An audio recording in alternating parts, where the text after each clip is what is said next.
ॐ शारदा शारदाम्भोजवदना वदनाम्बुजे सर्वदा सर्वदास्माकं सन्निधिं क्रियात् श्रुतिस्मृतिपुराणानाम् आलयं करुणालयं नमामि भगवत्पादशङ्करं लोकशङ्करं शङ्करं शङ्कराचार्यं केशवं बादरायणम् सूत्रभाष्यकृतौ वन्दे भगवन्तौ पुनः पुनः ईश्वरो गुरुरात्मेति मूर्तिभेदविभागिने व्योमवद्व्याप्तदेहाय दक्षिणामूर्तये नमः। भारतीकरुणापात्रं भारतीपदभूषणं भारतीपदमारूढं भारतीतीर्थमाश्रये विद्याविनयसम्पन्नं वीतरागं विवेकिनं वन्दे वेदान्ततत्त्वज्ञं विधुशेखरभारतीम्। अस्मद्गुरुचरणारविन्दयोः साष्टाङ्गप्रणामान् समर्पयामः।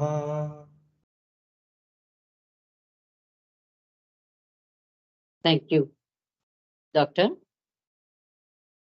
Shri Gurubhyo Namaha. We welcome you all to the second session of the body mind as a tool for longevity and success. So we thank you all for your feedback. We got some excellent feedback about the sessions, and you're all looking forward already, I'm sure, for today's session. And what is on everybody's lips now is Prajna Parada, as we can easily make out. So it's consciously committing the aparada, which is a mistake. So why do we do that? So I got a sort of a post, Instagram post just now, a few minutes ago. I thought it was very, very timely, actually. It says great moves are usually preceded by simple acts of obedience. So that's what we are lacking now. So even in Vivek Chudamani, Shraddha is beautifully explained. Shastrasya Guruvakyasya Satya Buddhyavataranam Sa Shraddha Katita Sadbihi. So our firm acceptance and judgment that our Shastras and Guru Vakya are the sort of things to follow. That is the firm faith, that is what is needed. And obedience, I think, is a word that has been erased from our dictionary. So I think, we have to start using those words. So otherwise it is self-defeating, isn't it? So what we want is only happiness and sukham. But we are not doing that which will give us that happiness, get us there. So that is what the problem is. But having said all that, so there's also a reason why, sort of why we are not, doing that. So all of us are good people, our intentions are good, yet we are not able to sort of, do the right thing at the right time. When we are forced into it, we are forced into committing the mistake also because of our Purva Janma Papa Vasanas. They are so strong. So that is what Doctor is also going to elucidate and enlighten us more about it. And we welcome Dr. Chandrasekhar ji for sharing his wisdom and the Shastras regarding the body to mind as a tool for longevity and success. Thank you.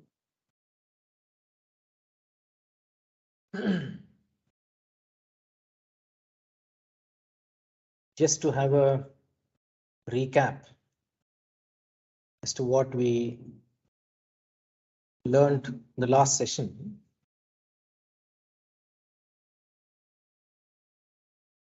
Dharmartha kamamokshanam arogyam moolamuttamam ayuh kamayamanena dharmartha sukhasadhanam. So whether it is sukha through karma or moksha, which is niravadhi sukha, for both arogya is very, very important. That too uttamam arogyam. We should be in best of health. And for this, one person has to be long living, in the sense his lifespan should be at least up to about 100 years. Shatamanam bhavati is what the Veda says. So if we have to have a long lifespan and qualitatively good health, then dharma, artha and kama have to be according to the Shastra only. Okay. So if what happens and why do we have problems is, it says asatmya indriyartha sanyogaha prajnaparathaha tatah parinam and kalartha karmana yogo hina mithyati matrakaha samyak yogascha vigneyo rogarogyeka karan. That is, what we usually do is misuse of time, artha and karma by us leads to many diseases. We misuse our own sharira and manas to obtain artha through karma. All three are sort of dealt with arrogance, so which leads to many diseases. So now we have to move ahead to know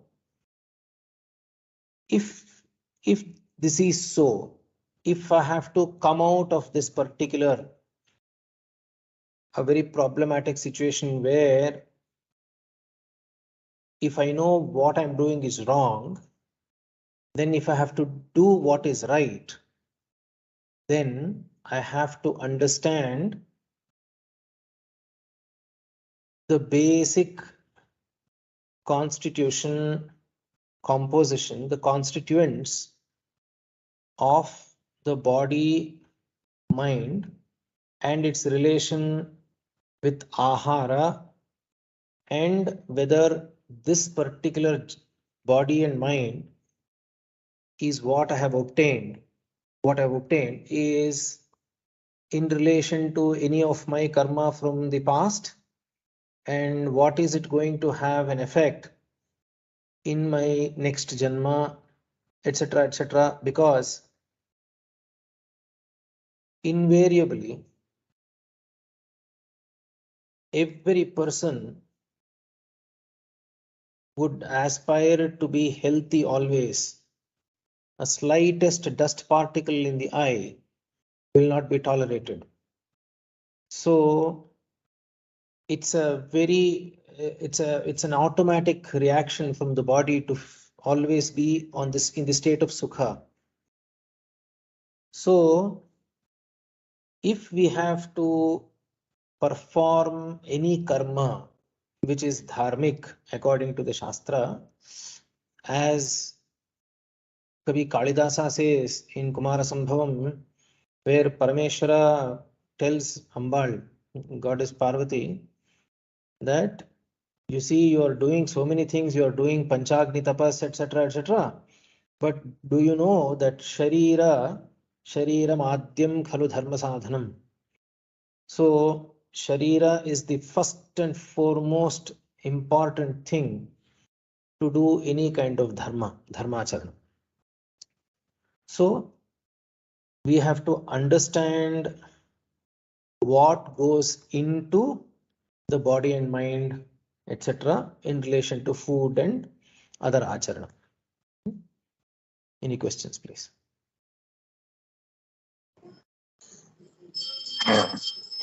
Good evening, Doctor. I want to take a step back here. You have been saying we need good health to be able to perform all the karmas that we are going to do in this birth, as well as that is, and the body is the primary tool to do all this sadhana. How would you define good health, or how would you define swastha, which you had alluded to in the last call, last session? What would be swastha, and how is this holistic health? How do you define it? Very good. So before, we should have a reference point. That is, we need to understand what exactly is health. So that is when we will know what is not good health. And the correction part comes later. So all these things will come into picture only when we know what is exactly health. Okay. Swastha in Ayurveda, it is called as swastha. In the Shastra, it's called swastha. Swastha means actually being with oneself. Okay. Now, what does Ayurveda say? It says, Samadosha samagnischa samadhatu malakriyah prasannatmendriyamanaha swastha ityabhidhiyate.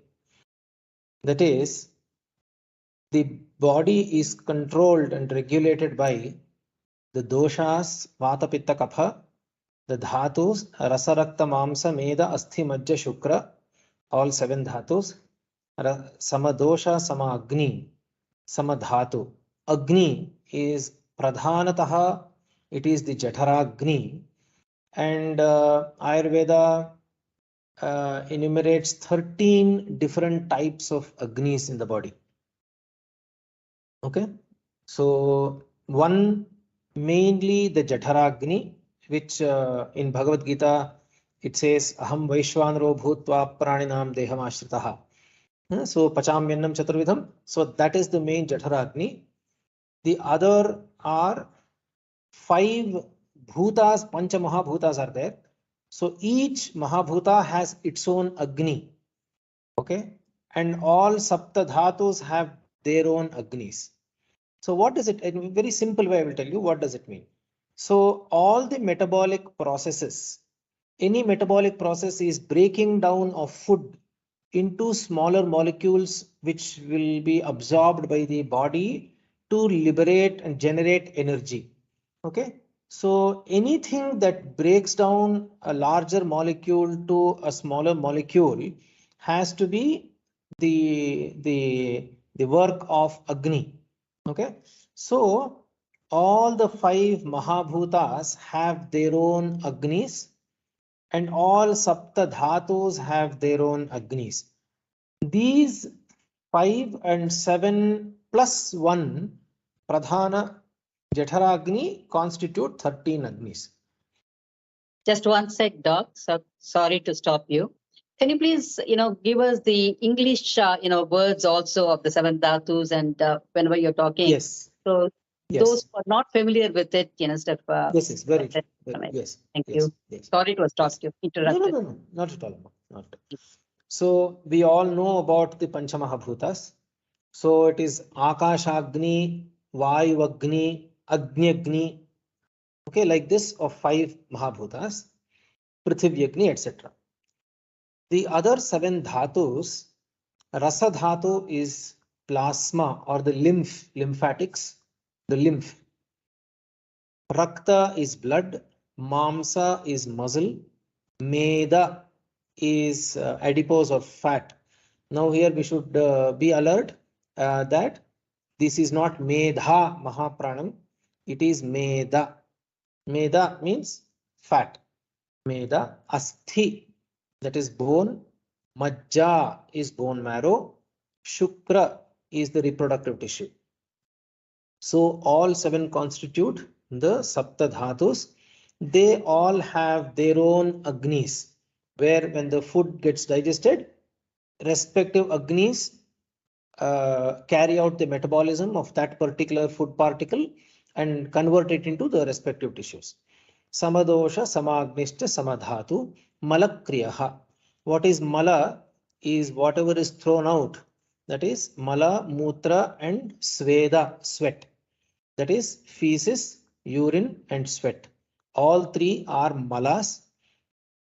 Okay. Samadhatu, Malakriyaha. Prasannatmendriyamanaha. Prasannata is an equilibrious state, a balanced, pleasant state of Atma, Indriyas and Manas. Now Atma, Indriya, here Atma is Jiva.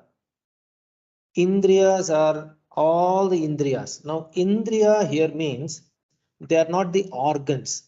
They are not the sense organs, but the ability behind the sense organ is called the Indriya.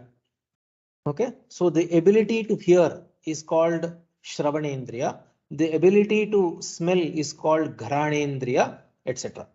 So prasannata of all jnanendriyas and karmendriyas along with the Atman and Manas.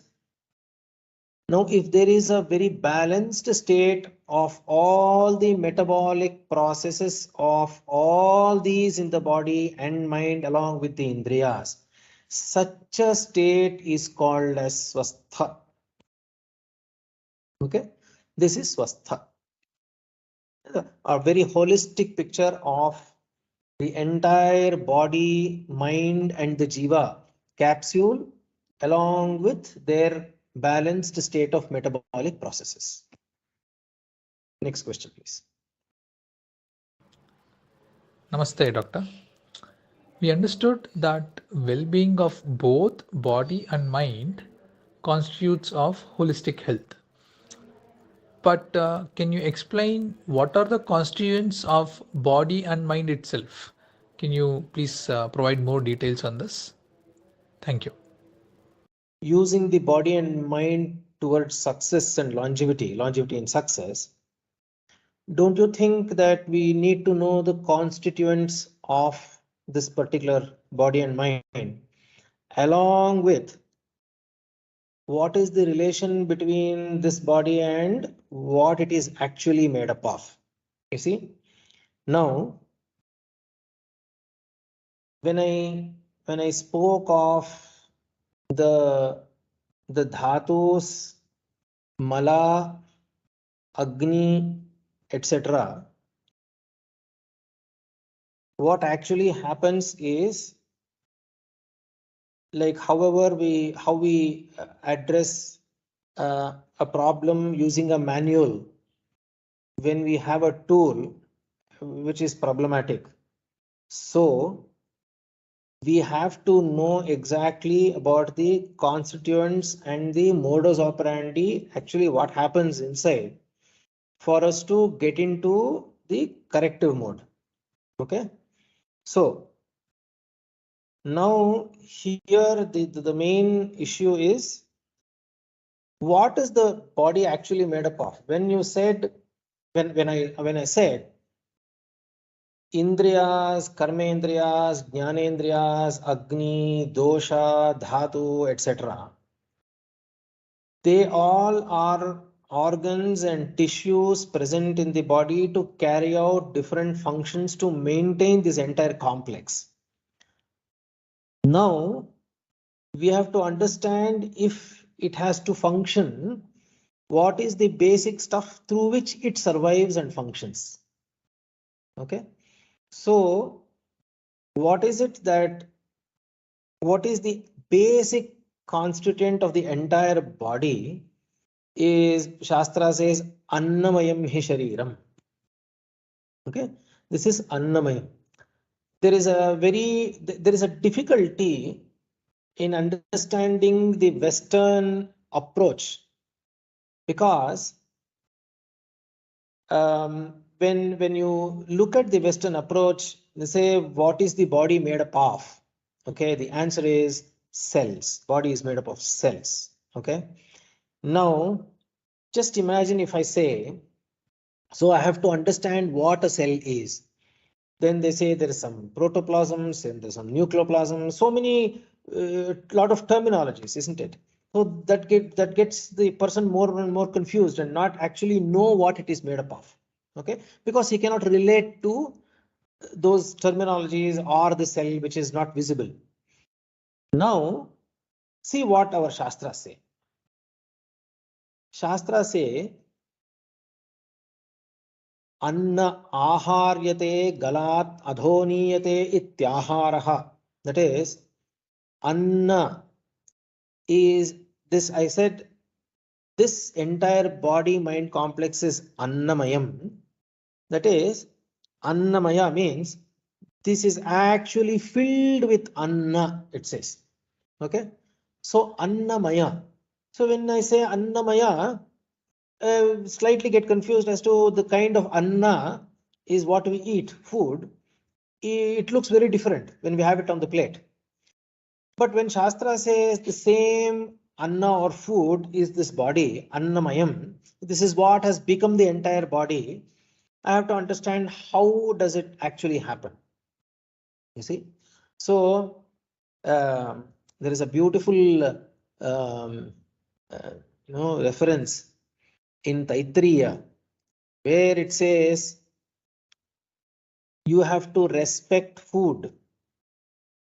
You never have to, you should never abuse food, because annam brahmeti vyajanat is what it says. And specifically with respect to anna, it says adyate atticha bhutani tasmat annam taduchyata. Why is it called as anna? Because it says adyate atticha bhutani. That is, it is received by the bhuta and also it receives the bhuta.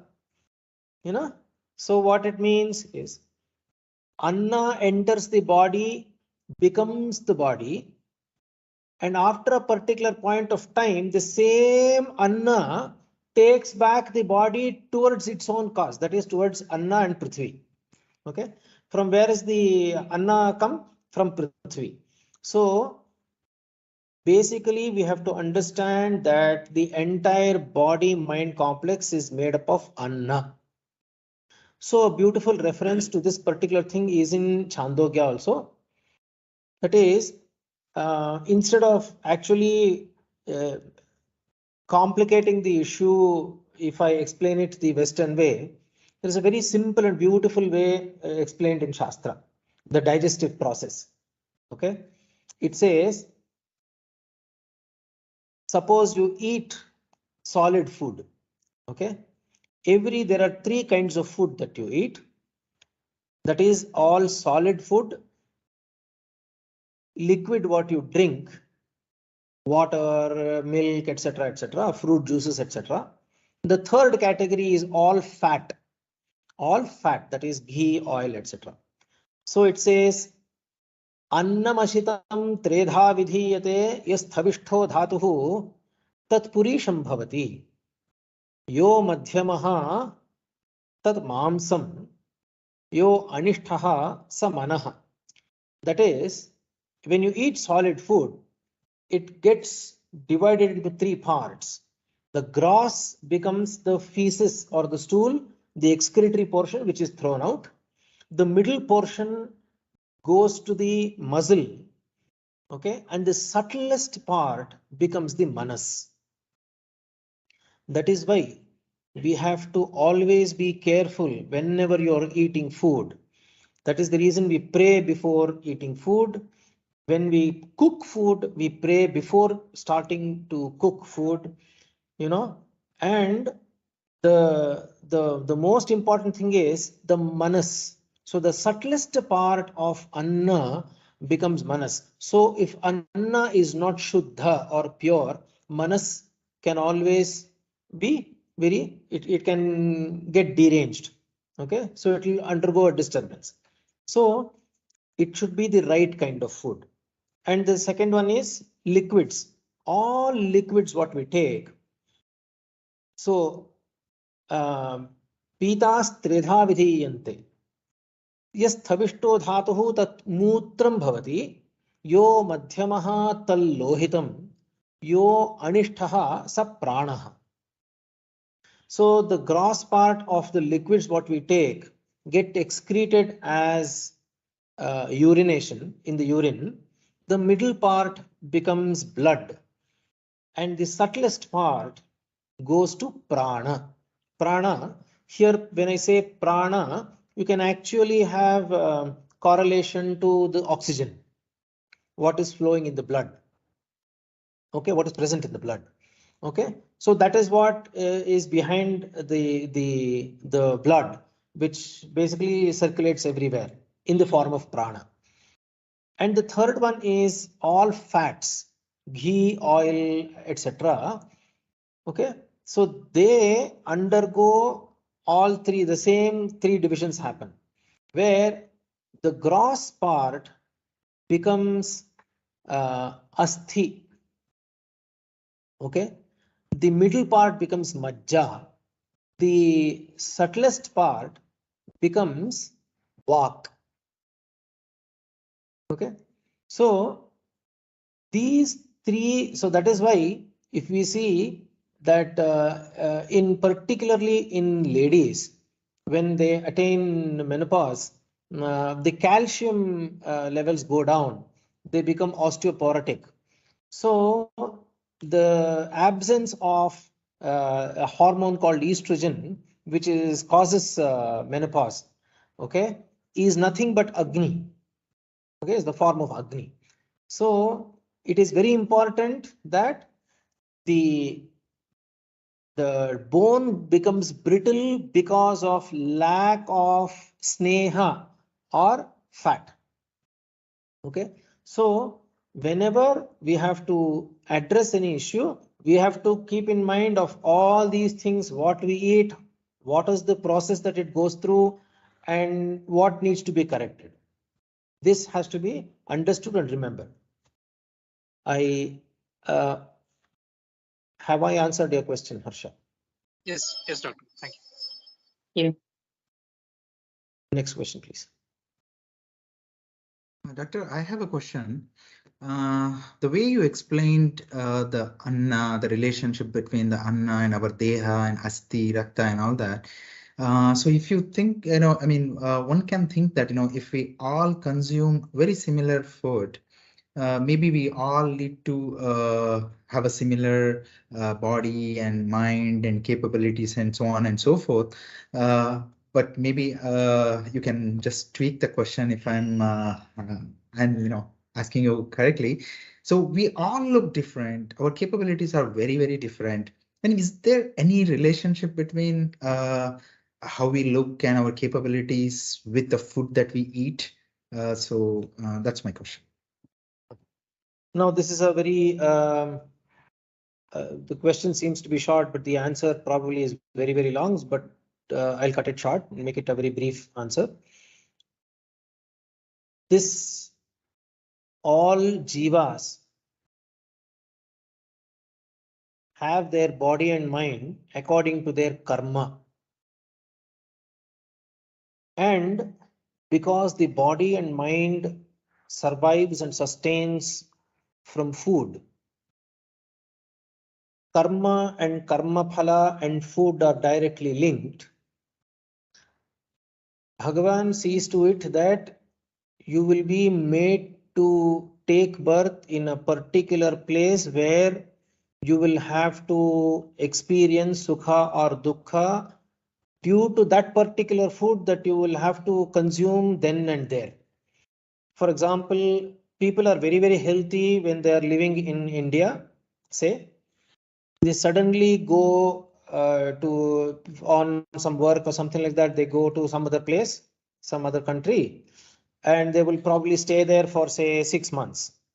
They will have got used to eating that kind of food for about 6 months, and it would have played a lot of it would have impacted the mind and body. After having come back, it is very difficult for them to come back to our original food because of the different environment that they have stayed in the other country for about 6 months. They would want to have the same kind of food because it is different and tasty. There is no monotony, etc. So what I'm trying to say is they are forced to sort of eat. There is a different regulator that is working inside our own karma and karma phala, to which Bhagavan is Sakshi. So you will be made to be born in Punjab or Kerala or somewhere else to actually experience those health problems by eating that kind of food or any other kind of food that doesn't suit the body. Okay, and the primary constituent itself is based on karma, where the Panchamaha Bhutas undergo some process called Panchikarana. Okay, and then they undergo the next process of Trivritkarana in 3 stages, and the final stage where Up, Tejas and Anna which we call as Tejo Banna, Tejas, up and Anna, all three together form this particular body and mind complex for all Shariras. So all Shariras are Tejo Banna Vikara. So it all depends on the karma that they have done, according to which they are born. And it has to be that you always have to have different shapes and forms. Just imagine all of us would be very similar, then there would be no interaction at all. Okay, the interaction of give and take, samsara, exists only because there is vaividhyata or variety in prakriti or manifestation. Next question, please. Yeah, namaste, doctor. So we have seen in this world, like people will be having a good food and having a lot of wealth, everything will be there. But even then they'll be having some health problems and all. So in such context, how do I understand like my present health condition with the previous karma, and how do I make sure like in next janma I'll be having a good health? So what are the measures where I need to take care of for those things? Okay, I think Sushrut has set an agenda for the next session again, but I will certainly make a brief answer to this. Something that unless you have a fear about what you're going to undergo in the form of a disease, an individual will never make an effort to maintain good health with respect to this body and mind. Okay, so to instill this fear, Bhagavan, what he does is, of course, he gives all diseases in the form of whatever the papa phala in the form of diseases. Purvajanma kritam papam vyadhi rupena jayate, what it says. So it comes, but it usually fades away once it goes. So in order to stay in mind about that fear, we have to understand what exactly happens from this janma to the next janma, what actually happens, how do I carry forward my karma, and what gives rise to diseases, etc. from my karma. So I will just brief about the vrittis at the time of death. Okay, so at the time of death, what happens is all karmendriyas, the indriyas, when I say the ability to function, they all withdraw because they're all devatas. Okay, all indriyas are devatas basically. So they withdraw their abilities, and along with that, all the abilities have recorded the images of all imprints of all the karma that the individual has done through the respective indriyas. So karmendriyas withdraw, they form a capsule. Similarly, they enter the mind. All jnanendriyas, they freeze, enter a capsule, they form another capsule. Okay, the karmendriyas form a capsule and they are called as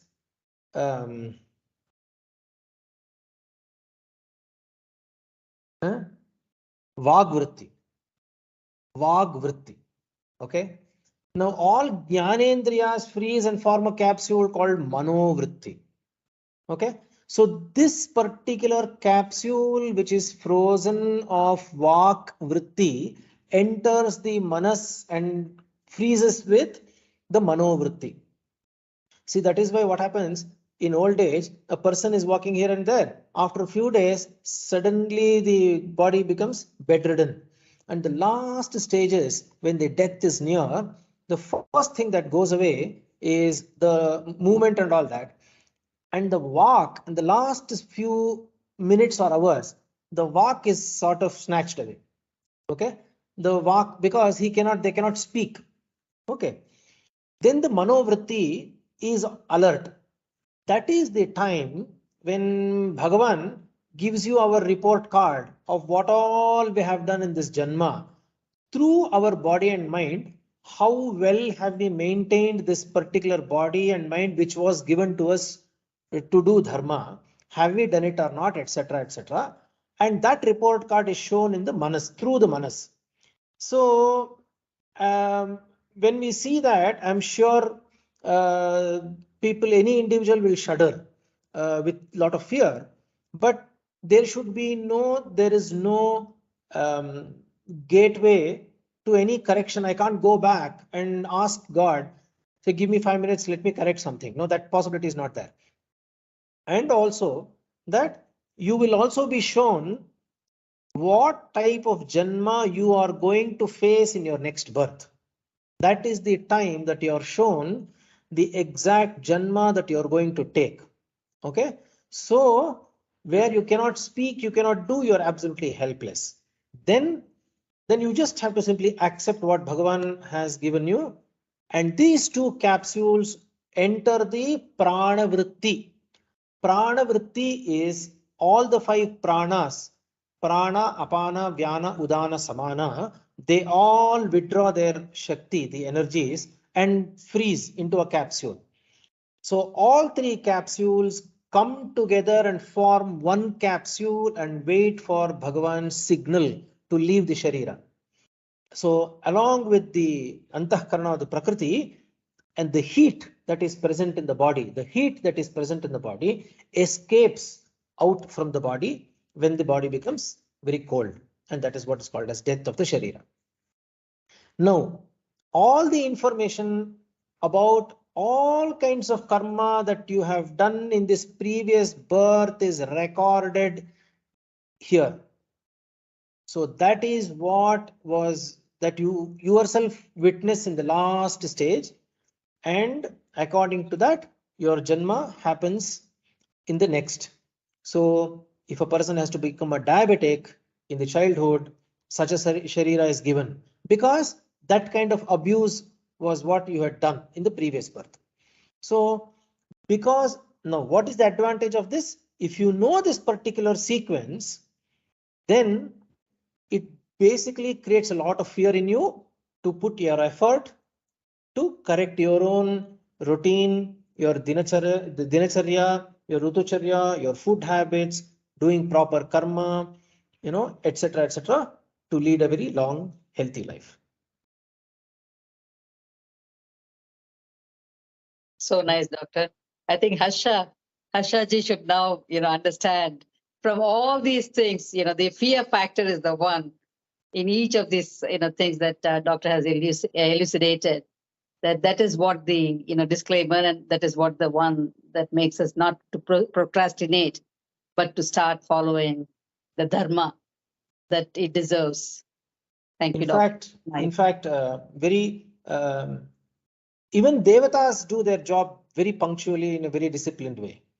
Veda says, Bhishasmad vatah pavate bhishodeti suryaha, Bhishasmad agnischendrascha mrutyur dhavate panchamayiti. Due to the fear that Bhagavan is there, sun rises at the exact time, etc., mrutyuhu dhavati, etc. But we are the only arrogant people, humans, where we don't, follow the Shastra to lead a long, healthy, happy life. So true. Who's next? I think we are done for today. Oh, okay. So that is what we have seen from all this today. That the fear factor. I think I think the youngsters and the stuff, everybody for that matter, we have to be quite conscious of what we are eating, what we are speaking, and how we are acting. So the 3 different ways, the solids becoming, the subtlest part of the solids becoming the nutrient for the mind, the liquids becoming the nutrient for the prana, and then the fat becoming the nutrient for the walk. The speech, indriya. So that's beautifully explained, Doctor. And we don't get to hear about these things at all. So you have enlightened us with all these things, and it was quite a session for us to understand. So again and again, I think we have to listen to you so that at least it will sink in and give that fear, instill that fear in us to start following the dharma. We thank you so much. We thank all the participants of the day. And we will take a break for a month. So February, we will skip, and then March, we regroup again for the next part of the session, Body Mind Tool. So it is not stopping here. I mean, a lot of things we have to learn from Doctor. So we come back in March for the next session. Thank you so much. And you have plenty of information to, sort of keep listening again and again. This is not just, listening once is not going to be enough. And this is your, he says the progress report is going to be shown to us, right? So you have to show the progress report to yourself in your acharana. That is what is important. Thank you so much. And we complete the session today. Loka samasta sukhino bhavantu. Sadguru Sharnaravinda Bham Namaha.